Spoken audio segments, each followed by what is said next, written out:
என்னடா அது ரோட்டில் இவ்வளோ கூட்டம்னு பார்த்துட்டு அப்படியே போயிட்டுருந்தேன். இன்றைக்கி கொஞ்சம் ஃபிசிக்கல் ஆக்டிவிட்டி பண்ணலான்னு சாய் ஸ்போர்ட்ஸ் அகாடமிக்கு போயிருந்தேன். எனக்கு அவ்வளோவா செட் ஆகலை. ஸ்விம் பண்ண தெரியாதனால காலை தண்ணிக்குள்ளே விட்டு விளையாண்டுட்டு இருந்தேன். அப்படியே ஜாலியாக டைம் ஸ்பெண்ட் பண்ணியாச்சு. ஆல்ரெடி உங்ககிட்ட சொன்ன மாதிரி ஆரோகோலில் நான் சில்வர் சேர்த்துட்டு வந்துட்டு இருந்தேன். நானுமே ரொம்ப லேட்டாக தான் சேவிங் ஸ்டார்ட் பண்ணேன். நீங்களும் சீக்கிரமாக சேவிங் ஸ்டார்ட் பண்ணுங்கள். எவ்வளோ சீக்கிரமாக ஸ்டார்ட் பண்ணுறோமோ அவ்வளோ நல்லது. உங்களால் முடிஞ்ச அளவுக்கு சேர்க்க பாருங்கள். கோல்டோ சில்வரோ எதுனாலும் ஓகே, பட் சீக்கிரம் சேருங்க. நான் ஆட்டோ சேவ் ஆப்ஷனில் வீக்லி 50 டெய்லி 50ன்னு சொல்லிவிட்டு 2 ஆப்ஷன் ஆன் பண்ணி வச்சுக்கிட்டேன்.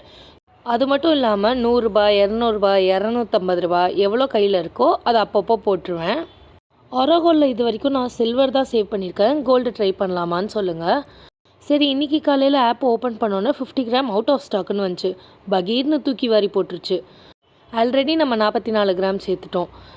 இப்போ இது வேறு அவுட் ஆஃப் ஸ்டாக்காக இருக்கே. ஏன்னா நம்ம 50 கிராம் தானே சேர்க்குறது டார்கெட்டாக இருந்தது. நேற்றுலேருந்து மார்க்கெட் ப்ரைஸை விட ரொம்ப கம்மியாக இருந்தது. ஸோ 240 250லாம் வந்தது. ஸோ அதுலேயே நான் பே பண்ணி இப்போ ரிடீமும் பண்ணியாச்சு. 50 கிராம்ஸ் பண்ணியிருக்கேன். என்றைக்கு வரப்போகுதுன்னு தெரியல. அதுக்கு நான் ரொம்ப எக்ஸைட்டடாக இருக்கேன். வந்தோன்னே கண்டிப்பாக அதை ஒரு அன்பாக்சிங் வீடியோ பண்ணிடலாம். எனக்கு இது வாங்கினது ரொம்ப happy. So 50 grams at last first time சேர்த்துருக்கேன். இந்த ஹாப்பினஸை கொண்டாடுறதுக்காக போயிட்டு ஒரு ரோட் சைட் ஷாப்பில் பர்கர் சாப்பிட்டுட்டு, ஃப்ரெஞ்ச் ஃப்ரைஸ் சாப்பிட்டுட்டு, அப்புறம் நிலா ரொம்ப அழகாக இருந்தது இன்றைக்கி. பார்த்துட்டு பை சொல்லிட்டு வந்தாச்சு.